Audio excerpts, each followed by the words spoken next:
माननीय गौरव वल्लभ जी को पार्टी की सदस्यता ग्रहण कराएं।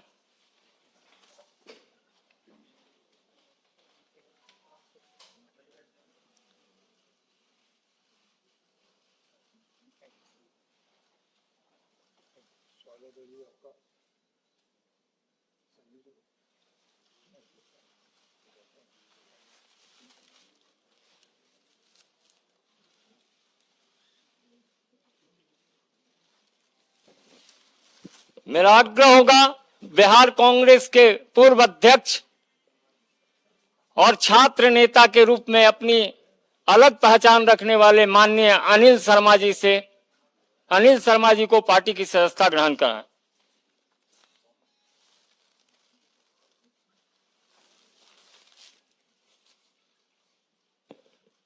अपने बीच माननीय उपेंद्र प्रसाद जी भी हैं, जो महागठबंधन के 2019 के प्रत्याशी रहे हैं। आदरणीय विनोद तावड़े साहब, संजय मयूख जी, मंच पर मेरे साथ विराजे हुए अनिल जी, उपेंद्र जी और आप सभी पत्रकार साथियों को मेरा सादर नमस्कार और प्रणाम। मैंने एक पत्र भी सुबह सोशल मीडिया के विभिन्न प्लेटफॉर्म पर डाला, आप लोगों ने जरूर देखा होगा। और उस पत्र में मैंने अपने दिल की सारी व्यथाएं, इश्यूज जो मैं समय समय पर कांग्रेस पार्टी की लीडरशिप को अवगत भी कराता था, वो मैंने सारे उसमें लिख दिए। उसके अलावा मुझे कुछ नहीं कहना। मेरा दृष्टिकोण शुरू से यह रहा है कि भगवान श्री राम का मंदिर बने, न्योता मिले और हम न्योते को कांग्रेस पार्टी लिख के भेजे कि हम नहीं जाएंगे, मैं इसे स्वीकार नहीं कर सकता। देश में मैं अर्थशास्त्र का विद्यार्थी हूं, बड़े समय तक अर्थशास्त्र और वित्त देश के प्रतिष्ठित संस्थाओं में पढ़ाया भी है मैंने। सुबह से शाम वेल्थ क्रिएटर्स को गाली, उन नीतियों को गाली, निजीकरण, उदारीकरण, वैश्वीकरण, जो पूरी दुनिया मानती है कि जो डॉक्टर मनमोहन सिंह जी और पीवी नरसिम्हा राव जी की सरकार ने किया, उन नीतियों को गाली। कोई बिजनेस करे उसको गाली, कोई विनिवेश में पार्टिसिपेट करे उसको गाली, एयर इंडिया कोई कंपनी खरीदे तो वो गलत। तो मुझे लगता है कि कहीं ना कहीं जो नीतियां हैं और जो इश्यूज हैं उसको कांग्रेस पार्टी टैकल करने में कहीं ना कहीं बड़े गैप उसके अंदर आ रहे हैं। और मैंने अपनी चिट्ठी में भी यही लिखा है। और मैंने प्रमुख कारण यह बताया कि मेरे में इतनी ताकत नहीं है कि मैं सुबह से शाम बैठकर वेल्थ क्रिएटर्स को गाली देता फिरूं, मैं नहीं दे सकता।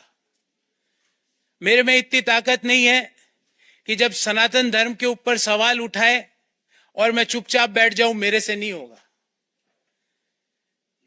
कांग्रेस पार्टी के नेताओं ने, कांग्रेस पार्टी के जो अलायंस पार्टनर्स हैं, उन्होंने सनातन धर्म के ऊपर बड़े बड़े प्रश्न उठाए, क्यों उसका जवाब नहीं दिया गया? एक इश्यू तो आप छोड़ नहीं सकते ना, उस इश्यू को तो आपको जवाब तो देना पड़ेगा। मैंने सारे विस्तार से ये सारी बातें इस चिट्ठी में लिखी है। मैं आदरणीय संजय मयूख जी से आग्रह करूंगा कि मेरी इस चिट्ठी की एक प्रति आपको जरूर दें, ताकि आपको पता लगे कि मेरा इश्यू बेस्ड रिजर्वेशंस क्या थे। और मैं महाभारत के इस छंद से अपने आप को हमेशा रेगुलेट और डायरेक्ट करता हूं, जो मैंने इस चिट्ठी में भी लिखा है।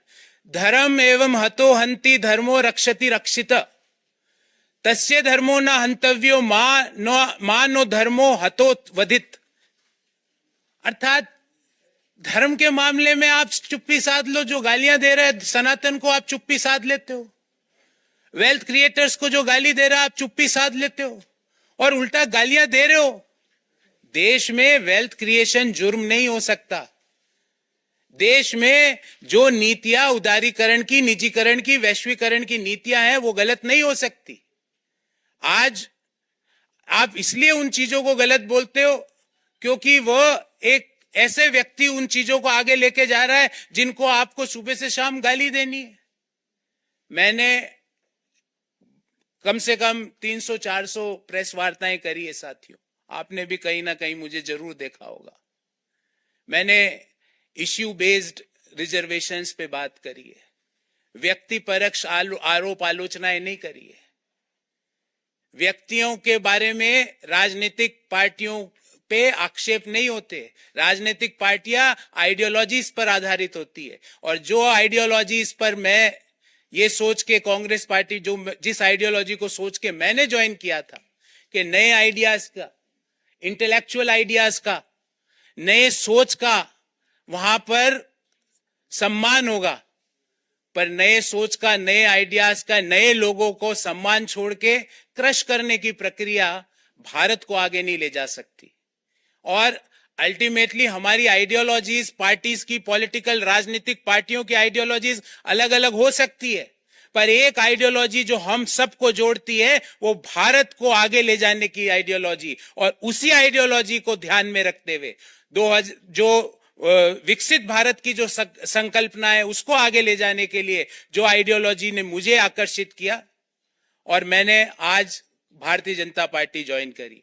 मुझे उम्मीद है मैं अपनी योग्यता का, अपने ज्ञान का, अपनी समझ का प्रयोग भारत को आगे ले जाने में जरूर भारतीय जनता पार्टी के माध्यम से कर पाऊंगा, और मैं अति प्रसन्न हूं। मैंने मेरी दिल की बात सारी लिख दी है, इससे ज्यादा ना तो मुझे किसी के व्यक्ति के बारे में टीका टिप्पणी करनी है। जो इश्यूज, और ये इश्यूज मैंने ऐसा नहीं कि पहली बार उठाए, पार्टी के हर पटल पे इन इश्यूज को मैंने समय समय पर उठाया और बेरोक टोक उठाया, पर जब आप इनको नजरअंदाज कर रहे हो तो मुझे लगता है कि भारत को आगे ले जाने में आपका कंट्रीब्यूशन नहीं है, और जब मैं अपना कंट्रीब्यूशन भारत जैसे महान देश को आगे ले जाने में नहीं दे सकता तो मैं वहां रहकर कुछ नहीं कर सकता। इसलिए मैंने प्रधानमंत्री नरेंद्र मोदी जी के विकसित भारत की संकल्पना को आधार बनाकर देश को आगे ले जाने की, जो डेवलप्ड नेशन बनाने की जो मोदी जी का सपना है, उसको साकार करने के लिए जो भी मेरे से योगदान होगा वो मैं पूर्ण रूप से दूंगा। इससे ज्यादा मैं आज आपसे कुछ नहीं कहना चाहता। बहुत बहुत धन्यवाद, बहुत बहुत धन्यवाद तावड़े साहब, संजय जी और आप सभी लोगों को जिन्होंने मुझे ये अवसर दिया।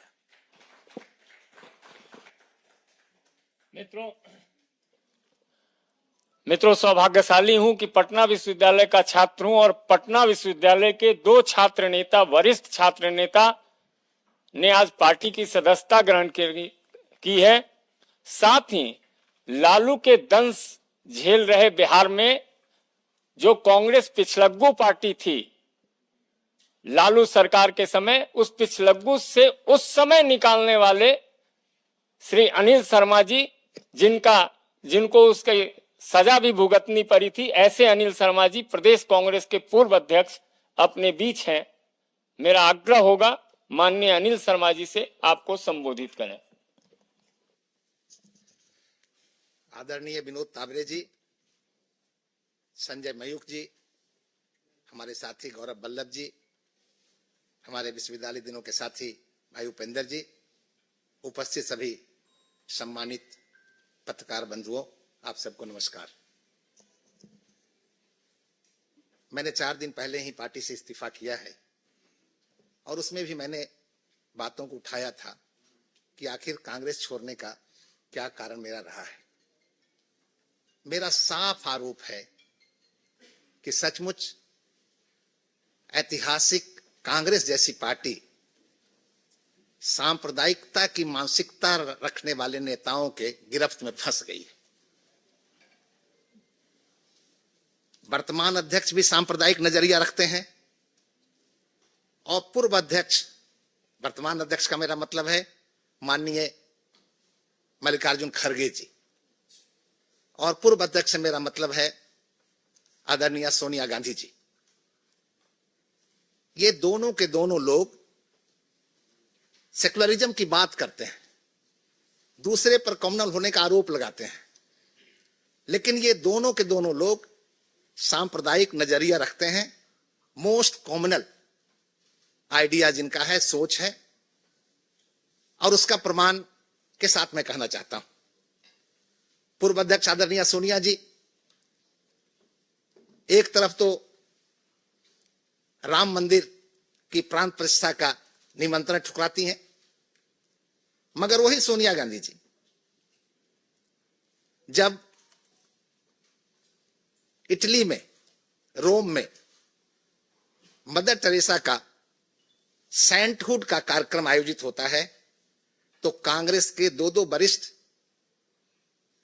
क्रिश्चियन नेताओं को रिप्रेजेंटेटिव के रूप में भेजती है। और दूसरी तरफ आदरणीय खड़गे जी, इनका बायसनेस धर्म विशेष के रूप में के प्रति तो आप लोगों ने भी देखा होगा। मैं एक सेकंड के लिए आपको सुना देना चाहता हूं।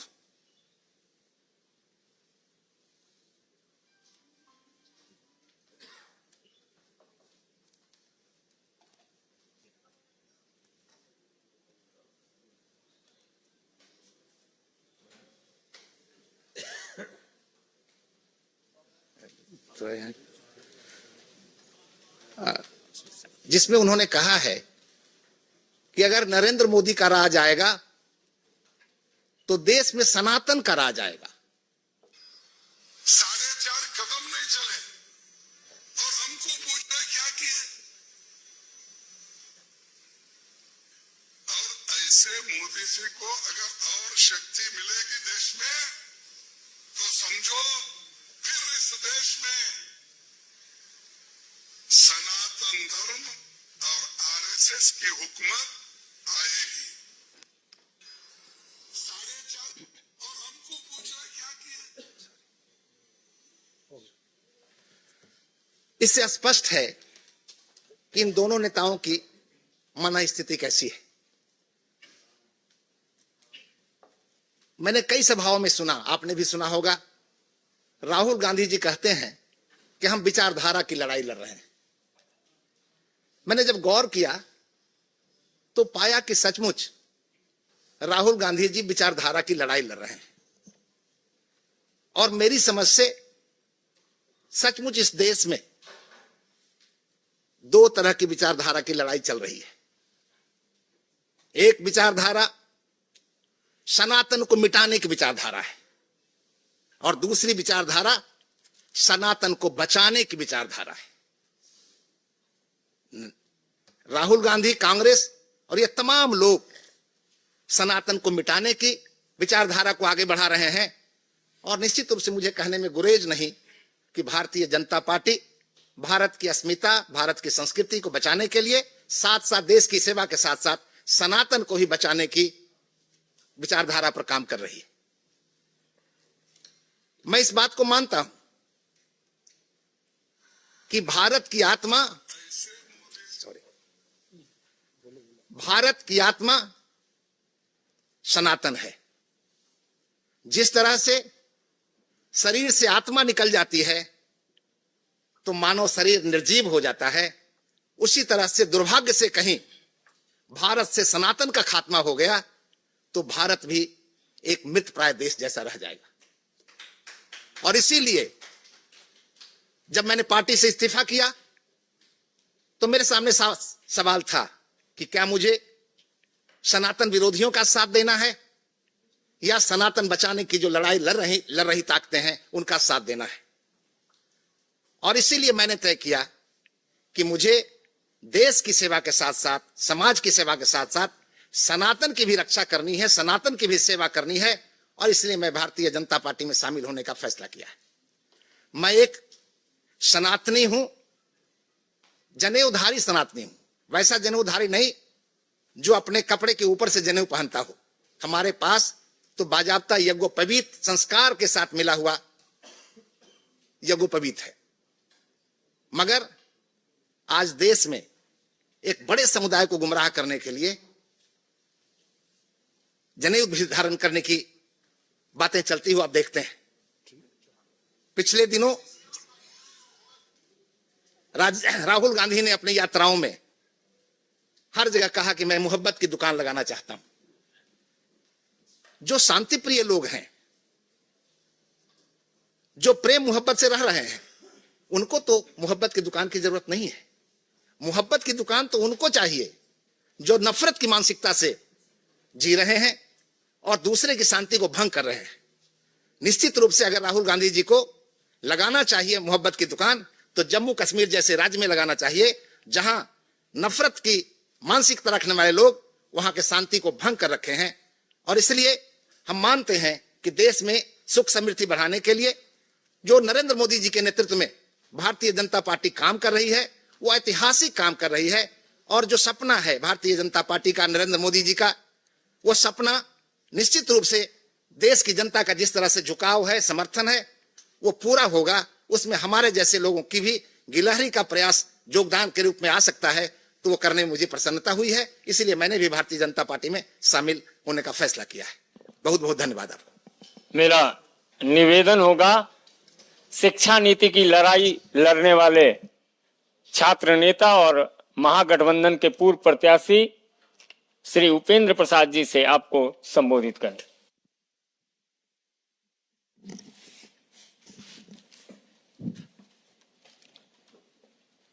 परम आदरणीय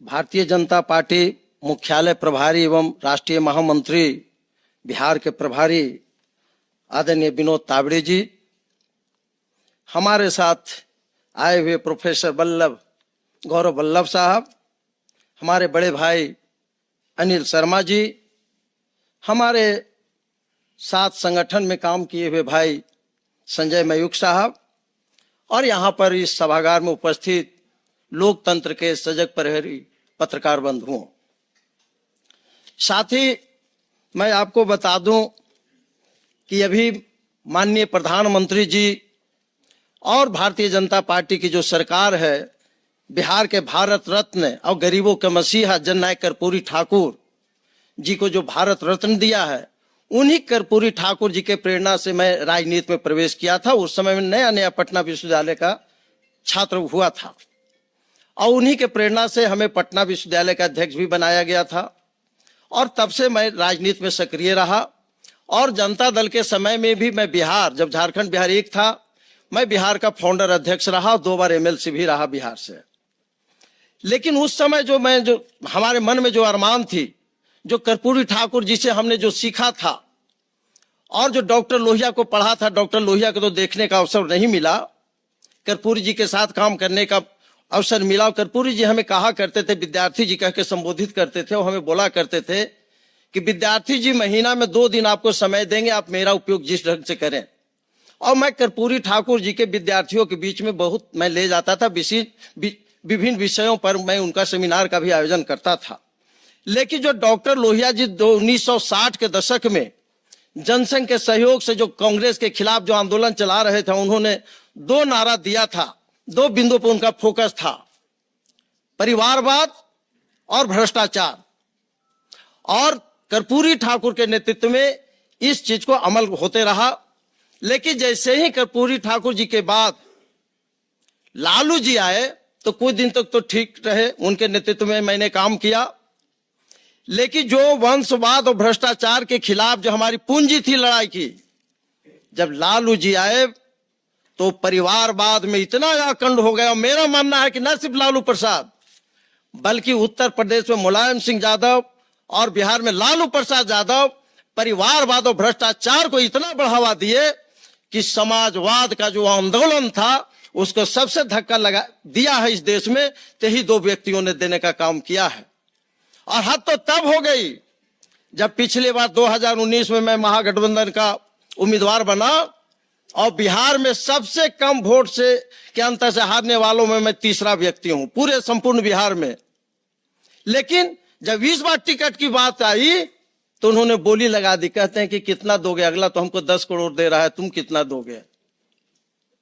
तो मैं खीन हुआ और मैं देखा कि मैं जिस उद्देश्य से यहां पर राजनीति कर रहा था उद्देश्य की पूर्ति नहीं होगी। और सचमुच में जहां लोकतंत्र है, जहां कार्यकर्ताओं का मान और सम्मान है और विकसित भारत और सभ्यता और संस्कृति का जो हम गर्व करते हैं, दुनिया के सामने सर उठाकर चलते हैं, उस सभ्यता और संस्कृति की रक्षा यदि कहीं होगी तो भारतीय जनता पार्टी और आदरणीय नरेंद्र मोदी जी के ही नेतृत्व में संभव है। इसलिए हमने राष्ट्रीय जनता दल से इस्तीफा त्याग पत्र देते हुए आज विनोद तावड़े जी की उपस्थिति में, भाई संजय मयूख जी की उपस्थिति में मैं भारतीय जनता पार्टी का सदस्य बनने के लिए मैं यहाँ पर उपस्थित हूँ और मैं अपनी संपूर्ण ऊर्जा का इस्तेमाल पार्टी को मजबूत करने, समाज और देश को विकसित करने में मैं लगाने का काम करूंगा। इसी संकल्प के साथ मैं यहाँ पर आया हूँ और मैं इसी के साथ मैं अपनी बात को समाप्त करता हूँ। जय हिंद।